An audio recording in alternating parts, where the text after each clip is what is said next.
మళ్ళా యమునా నది, గంగా నది ఇవేవి పట్టనట్టుగా అట్లాగే ప్రవహిస్తూ ఉన్నాయి అని ముగించాడు ఈ నవల. నాకు అది చాలా బాగా నచ్చింది. ఇంకొకటి అంటే జస్ట్ కవిత్వంలాగా ఆలోచిస్తే ఆమె భానుమతి గురించి ఒక మాట చెప్తాడు. తన మందిరంలోని విశాలమైన గవాక్ష ప్రాంగణంలో నిలబడి ఉంది భానుమతి. వెండి వెన్నెల ఆమె సహజ సౌందర్యంలోని మెరుపులను మరింతగా పెంచడంతో చంద్రుడు ఓటమితో మబ్బుచాటుకు చేరుకున్నాడు. దీనికి యయాతి చరిత్రలో మనవాడు చెప్పినటువంటి ఒక గొప్ప అలంకారాన్ని ఆయన బహుశా చదివి ఉంటారు. కవులందరూ అవి ఇవి చదివితేనే కదా కొత్తది రాయడానికి. ఆయన ఏం చెప్పాడంటే, ప్రాగ్జ్యోతిషపురం మీదుగా ప్రయాణం చేసేటటువంటి సూర్యుడు ప్రాగ్జ్యోతిషపురం మేడలను దాటలేక ఎడమ వైపుకు జరిగి ప్రయాణించాడు అని చెప్పాడు. ఇంతేకాదు, సాయంత్రం అయిందట, ప్రాగ్జ్యోతిషపురం మీదుగా ప్రయాణం చేసేటటువంటి చంద్రుడు ప్రాగ్జ్యోతిషపురంలోని అంతఃపుర కాంతల ముఖాల విందాలను చూసి తను చిన్నబుచ్చుకోవలసి వస్తుంది అని కుడివైపు నుండి సాగిపోయాడు అని చెప్పాడు.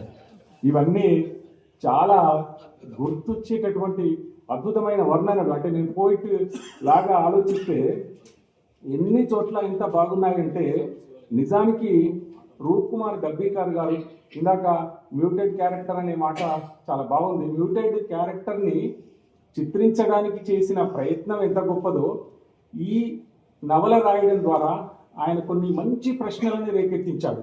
నిజానికి ఈ నవల చూడంగానే రేషనలిజం ఉంటుంది, మహాభారతాన్ని వ్యతిరేకించడం ఉంటుంది, మహాభారతంలో నీతుల్ని వ్యతిరేకించడం, ఇట్లాంటివి ఆలోచిస్తూ ఉంటాం.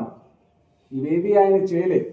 ఆ కాలపు నైతికతకు లోబడి కూడా కొన్ని ప్రశ్నలను సంధించవచ్చు అని నిరూపించాడు రూప్ కుమార్ గారు. అందుకు రూప్ కుమార్ గారిని, అంటే రూప్ కుమార్లో ఉండేటటువంటి శక్తి ఏంటంటే అనువాదం చేయగలడు, కవిత్వం రాయగలడు, విమర్శ రాయగలడు, స్వతంత్ర కథలని నవలల్ని రాయగలడు అని మనం ఇతని ప్రయాణాన్ని చూస్తూ ఉన్నప్పుడు తెలుస్తుంది. అందులో రీజన్స్ నాకు చాలా నచ్చిన 1-2 రీజన్స్ మాత్రం చెప్తాను. నేనేంటంటే, స్త్రీల గతి ఏమిటి అనే ఒక పెద్ద ప్రశ్న వేసుకుంటుంది భానుమతి. తన ఒక్క పరిస్థితిని మాత్రమే కాకుండా ఆమె కుంతీది ఏంటి పరిస్థితి. కుంతి తన భర్తకి, నిజానికి భర్తతో పిల్లల్ని కనలేని పరిస్థితిని ఈదుకొని వచ్చి పిల్లల్ని కంటుంది. తర్వాత ద్రౌపది తను అర్జునుడు కొట్టినటువంటి మత్స్య యంత్రానికి ఆయనని పెళ్లి చేసుకుంటే ఇంటికి రాగానే 5 భర్తల్ని మోయవలసిన పరిస్థితి ఏంటి అని ప్రశ్నిస్తుంది. తర్వాత తాను ఏదో కాశీరాజును ప్రేమిస్తే భీష్ముడు తనని ఇట్లా బలవంతంగా ఎత్తుకొచ్చి ఇంత అన్యాయం పాలు చేశాడు అని భీష్ముడి మీద పగబట్టి అంబ జీవితం ఏమైంది అని చర్చిస్తుంది ఆమె. అంబిక, అంబాలికలు తన భర్త విచిత్ర వీర్యుడికి ఆయన సంతానాన్ని పొందే శక్తి లేదు, ఆయన ఒక పురుషుడిగా పనికిరాడని తెలిసి కూడా వాడి సామర్థ్యాన్ని ఆలోచించకుండా భీష్ముడు తీసుకొచ్చి అతని కంటగట్టి వాళ్ళ నుంచి ఏమి ప్రయోజనాన్ని వీళ్ళిద్దరూ పొందారు అంబిక, అంబాలిక అని ఈమె ఆలోచిస్తుంది. తర్వాత గాంధారికి కూడా స్వయంగా కోరుకున్న వివాహం కాదు, స్వయంవరం కాదు, బలవంతంగా వీళ్ళు ఎత్తుకొచ్చుడు కంటే వీళ్ళు రాస్తారు, అడిగితే ఇక ఇవ్వక తప్పని పరిస్థితి అయి గాంధారరాజు ఇస్తాడు. ఇచ్చినప్పుడు ఆమె పరిస్థితి ఏంటి, జీవితాంతం కళ్ళుండి చూడలేని పరిస్థితిని ఎదుర్కొంది. ఇట్లా చాలా హేతుబద్ధమైన ప్రశ్నలను వేయించడంలో రూప్ కుమార్ చాలా సక్సెస్ అయ్యాడు ఇందులో అనిపించి. ఇది మామూలుగా అపారెంట్లీ కనిపించేటటువంటి కథ వస్తుంది, ప్రశ్నలు. కానీ ఇంకొకటి చాలా భయంకరమైన, చాలా విచిత్రమైన, మనం ఎక్కువగా ఆ కోణంలో ఆలోచించని ఒక ప్రశ్నకు జవాబు చెప్పించాడు ఆమె చేత. ఏంటంటే, మామూలుగా విత్తనం లక్షణం కలిగి ఉంటుందా, కాయ క్షేత్రం లక్షణం కలిగి ఉంటుందా అని ఒక గొప్ప చర్చ పెట్టాడు. ఆ చర్చ ఏంటంటే, స్త్రీ తన మానసిక స్థితికి అనుకూలంగానే బిడ్డలను కంటుంది అనేది సత్యం అని ఒక స్టేట్మెంటు భానుమతి చేత ఇప్పించాడు. ఎట్లా ఇప్పించి దాని తర్వాత ఏంటంటే, అంబికకు, అంబాలికకు పుట్టినటువంటి అంబాలికకు పుట్టలేదు. కానీ అంబిక వ్యాసుడు వచ్చినప్పుడు కళ్ళు మూసుకోవడం వల్ల, అంటే వ్యాసుడి శక్తి రాలే బిడ్డకి, తన మానసిక స్థితి వచ్చింది అని చెప్తుంది. అట్లాగే అంబాలిక వ్యాసుడిని దగ్గరికి రమ్మన్నప్పుడు ఆమె తట్టుకోలేక ఒక దాసీని పంపిస్తే దాసి యొక్క మానసిక స్థితిని బట్టి విదురుడు పుడతాడు.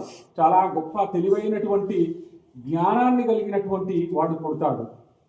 అట్లాగే 100 మంది పుత్రులని, సరే గాంధారి కన్నదా వేరే వాళ్ళు కన్నదా అనే చర్చ కాసేపు పక్కకు పెడితే 100 మంది పుత్రులని కనడంలో తన మానసిక స్థితి బాగాలేక పాండురాజుకు లేదా పాండవులు ముందు పుడతారు అనే భయంతో గర్భ విచ్చిత్తి చేసుకోవడం వల్ల ఉన్న మానసిక స్థితి వల్ల కొడుకులు ఇంత చెత్తగా పుట్టారు.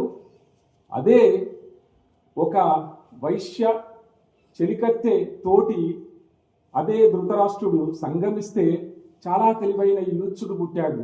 కాబట్టి అమ్మాయి, స్త్రీ లేదా ఒక తల్లి కనాలనుకున్న తల్లి మానసిక స్థితిని పట్టి పిల్లలు పుడతారు తప్ప తండ్రి వీర్యాన్ని పట్టి కాదు అని చాలా గొప్ప విశ్లేషణ. ఇది సైంటిఫిక్. నేను ఇది చదివి చాలా ఆశ్చర్యపోయినా. ఇట్లా 2-3 చోట్ల 2-3 రకాలుగా చెబుతూ చివరికి నిజానికి మనం ఒప్పుకోవచ్చు, ఒప్పుకోకపోవచ్చు. కర్ణుడి మీద ఆమెకు ప్రేమ ఉన్నది అని చెప్పడానికి అప్పటి మహాభారత పరిస్థితులు కూడా సపోర్ట్ చేసేటట్టే ఉన్నాయి. అందుకే ఆయన పాచికలాట పెట్టాడు, ఇంకా రకరకాలుగా ఆ పాత్రని తీర్చిదిద్దాడు. నిజానికి ఆమె కృష్ణుడిని కూడా ఒక రకంగా ప్రేమగా చూస్తుంది, కానీ వియ్యంకురాలిగా మారిపోవలసిన పరిస్థితి వచ్చింది అని ఇందులో చెప్పుకొచ్చాడు. ఇట్లా చూస్తుంటే ప్రతి స్త్రీ సంఘటనని ఆమె హేతుబద్ధంగా విశ్లేషించిన పద్ధతి కూడా ఇందులో రూప్ కుమార్ చాలా బాగా చెప్పారు. ఏంటంటే ద్రౌపది వస్త్రాపహరణాన్ని ఇంకెవరు స్త్రీలు కూడా ఖండించకపోవడం ఎంత అన్యాయం అని ఆమె మాట్లాడుతుంది లోపల. తర్వాత ఒక ద్రౌపదిని 5 భర్తలకి భార్యగా చేయడం ఒక అన్యాయం అయితే, జూదంలో ఒక స్త్రీని ఒడ్డడం అనేది అసలు స్త్రీ వస్తువా అనే ప్రశ్న చాలా, అంటే ఇది ఆధునిక భావన కావచ్చు, కానీ ఆయన ఆధునిక భావన కాదు, అప్పటి భావనే, అప్పటి పరిస్థితుల్లో కూడా ఈ ప్రశ్న ఉద్భవిస్తుంది అనేటట్టు చెప్పగలిగాడు రూప్ కుమార్ గారు. అందుకు ఈ పుస్తకం చదువుతూ ఉంటే చాలా గొప్ప రచన చదివిన ఒక ఫీలింగ్ పాఠకుడికి కలుగుతుంది. తర్వాత అందరూ కూడా ప్రతిజ్ఞ చేసేవాళ్ళే. ఆ ప్రతిజ్ఞ ఎంత భయంకరంగా ఉంటుందంటే, శత్రువులు మొత్తం నాశనం అయిపోయేదాకా నా జీవితం లేకున్నా ఏం లేదు, కానీ ఈ శత్రువుల నాశనం కోసం ప్రతిజ్ఞ చేస్తానని ప్రతిజ్ఞకి ఒక లిస్ట్ ఇచ్చాడు. చాలా బాగుంది ఆ లిస్టు. కురుక్షేత్రం ధర్మక్షేత్రం, రాశి కన్నా వాసి శ్రేష్టంగా ఉన్న పాండవ సేనకు నాయకులైన పాండుకుమారుడు ధర్మ మార్గాన, అంటే ఈమె మొత్తంగా ఈ నవలలో ఇదొక్కటి నేను సరిగ్గా జీర్ణించుకోలేకపోయానంటే, ఈమె మొత్తం కౌరవులకు వ్యతిరేకంగా ఆలోచిస్తుంటుంది. పాండవులు ధర్మపక్షపాతులు అని మాత్రమే ఈమె పాండవుల సైడ్ ఆలోచిస్తూ ఉంటుంది. యూత్సుడు చివరికి పాండవుల పక్షాన చేరి పోరాడినప్పుడు కూడా వీళ్ళెవ్వరూ కుటుంబంలో వ్యతిరేకించకపోవడానికి ఈ దాంట్లో ఉన్నటువంటి పాత్రల చిత్రీకరణ మనకు చాలా సజావుగా చేశాడు అని అనిపిస్తుంది. ఇందులో దుర్యోధనుణ్ణి యుద్ధానికి పంపేటప్పుడు ఆమె ఒక గాంధారి ఒక తల్లిగా ఒక ప్రయత్నం చేస్తుంది. నిజానికి గాంధారి ఆలోచనలోంచి ఒక విచిత్రమైన ఆలోచన వస్తుంది. గాంధారి తల్లిగా మారిపోతుంది. తను భార్యగా గాంధారు అంటే ధృతరాష్ట్రుడికి భార్యగా వచ్చింది, ఎంత అన్యాయంగా వచ్చాను అని అనుకుంటుంది. నన్ను ధృతరాష్ట్రుడు తెచ్చుకున్న దానికంటే నా కొడుకు భానుమతిని కొంచెం న్యాయంగానే తెచ్చుకున్నాడు, ఎందుకంటే వీడు బలిష్ఠుడు, శక్తివంతుడు, గుడివాడుగాడు, యవనంలో ఉన్నాడు కాబట్టి తెచ్చుకున్నాడు అని జస్టిఫై చేసుకుంటుంది తల్లిగా. ఇది అన్నీ అట్లా ఉండగా ఒక కొడుకుని యుద్ధానికి పంపేటప్పుడు తను జీవితం మొత్తం కళ్ళకి గంతలు కట్టుకోవడం వల్ల తన కళ్ళకి వచ్చిన శక్తిని తన కుమారుడికి ఒక ప్రాణాన్ని ఇవ్వడానికి కాపాడాలనుకుంటుంది. అది కూడా ఇందులో బాగా చెప్పారు. ఏంటంటే ఒక యుద్ధరంగంలోకి పోయే ముందు ఒకసారి నా దగ్గరికి నీ శరీరం మీద మొత్తం వస్త్రాలను తొలగించి రమ్మంటుంది తల్లి. అప్పుడు వాడి శరీరం మొత్తం వజ్రమయ్యే అవకాశం ఉంటుంది. వజ్రమయ్యే అవకాశాన్ని కలిగి ఉండే పరిస్థితి వచ్చినప్పుడు అందరికీ సలహాలు సూచనలు ఇచ్చేటటువంటి కృష్ణుడికి ఒక భయం పట్టుకుంటుంది.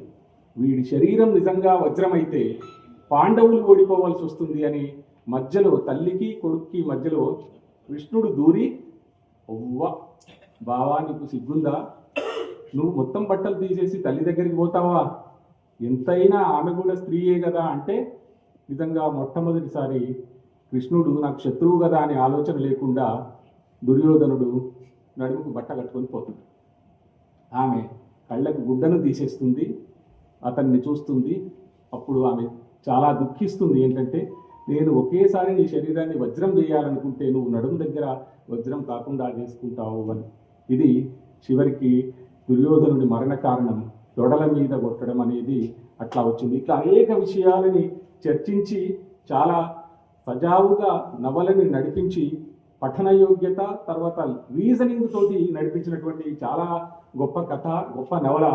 ఇట్లాంటి నవలను రాయడంలో కూడా తను శక్తివంతుడు అని, అంటే శక్తిమంతుడు అనే మాట ఎందుకు వాడుతున్నానంటే రూప్కుమార్ డబ్బికార్ గారి ప్రయాణాన్ని గత 15 ఏళ్ళ నుంచి దగ్గర నుంచి చూస్తున్నాను.